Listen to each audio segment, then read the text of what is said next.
Hello, this is just a breakdown video of my chandelier generator HDA that I made from scratch in Houdini. So it's going to be going over some of the parameters for the tool and just how to use it. So I hope you enjoy.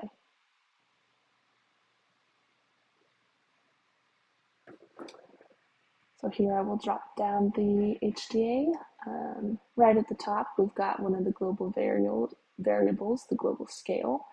So you can change that to suit whatever size you need for your project. I'm going to keep it at 1 just for the sake of this video. And we're going to go starting with the parameters. They're arranged from top down as the chandelier is made. So the very top is called the ceiling connector. And we've got a radius, a height, and a profile curve, which is going to drive the shape of that object.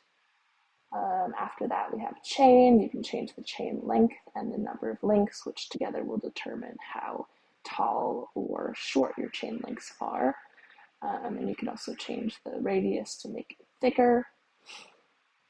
And then you can add a little bit of warp if you want to just give it a little variety. After the chain comes the connector ring. And as you can see here, you can make it bigger or smaller and then also change the radius of it. So those are pretty simple. All of the connectors are objects of revolution, so they're pretty similar. They all have radius and height parameters, and then their profile curve, which is going to drive the shape of it. So you can really tailor the shape to how you would like. Also, you can go to the settings and change what type of curve it is. If you want something that's more smooth, or if you want something that has sharper edges, you can do that as well. And then you can change the number of points and of course where they're located to make your custom profile. After that, we've got the central pole, pretty self-explanatory. You can change the sides to 4 if you want a more rectangular shape, or you can increase it. And then the length and thickness, of course.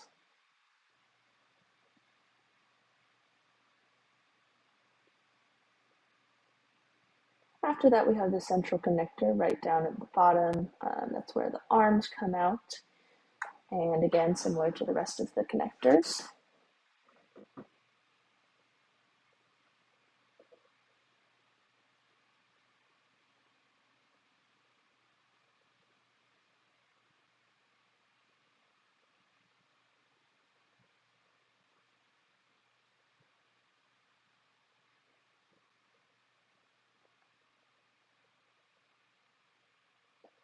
And then arms is where it really starts to get interesting. You can go anywhere from 3 to I think 12 arms. And so that's really helpful. And then I've built in a number of pre-made arm shapes that you can change. So there's a lot of options to give you different looks for your chandelier.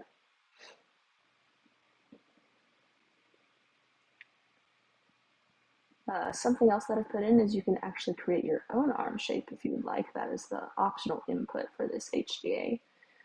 So I recommend drawing your Bezier curve on the XY plane and snap it to the origin. That just makes things easier for the tool to ensure that it is exactly in the spot that it needs to be. So as you can see, I'll just draw my Bezier curve and then I will attach it as the input, and voila, it will create the arms based on that curve. And then, as you can see, I can actually have it attached and change it. It's going to take a little longer to load because it's doing those calculations as you move it along. So I can create some really weird curve shapes if I want to. If you want to be able to change your curve without that lag time, just disconnect it, focus on the curve, and then reconnect it and let it calculate. Yeah, if you want to change your arm curve shape, make sure that you don't have anything connected into the input, because if you do have a curve connected, it will always use that to create the arm. So if you want to use one of the pre-made options, make sure you disconnect that input. And then, of course, we've got an arm curve thickness and radius of extension, which just determines how close in or far out the lamps are.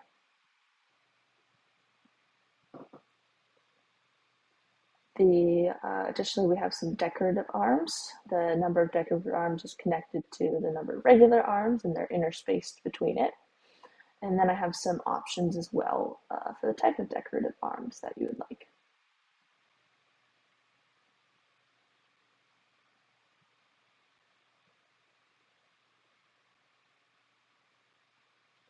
Here we get to the last part, which are the lamps. We're going to go over the lamp covers first.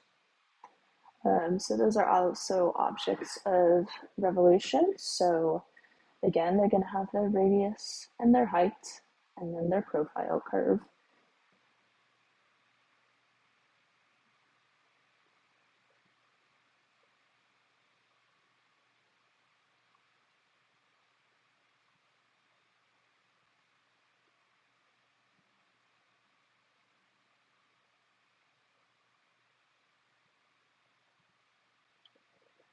And so you can really get funky with your shape here, and choose again the number of dots that you want to make.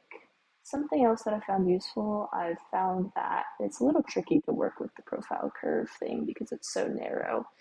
And sometimes you try and drag it to a spot you want, and then Houdini just drags it off the top. So if you want to fine tune it, scroll down, click on your point, and then adjust the value down there, so I can get that little bit of flair without going too far. So yeah, just make sure you select your point, and then you can fine tune the value.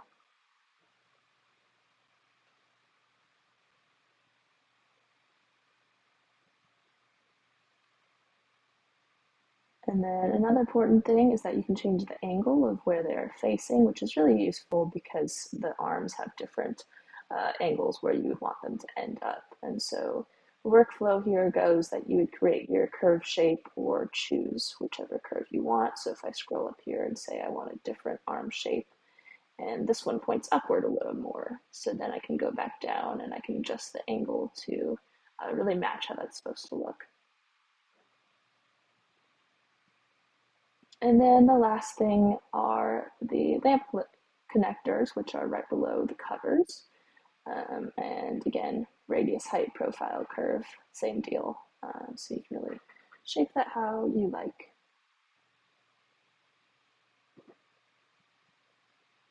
And yeah, there it is, pretty simple to use. If you guys want to experiment with it yourself, or you would like to just see some more screenshots and how it works, I will put a link to my portfolio in the description below, and then you can scroll through and take a look at the HDA and download it as well. Thank you for watching.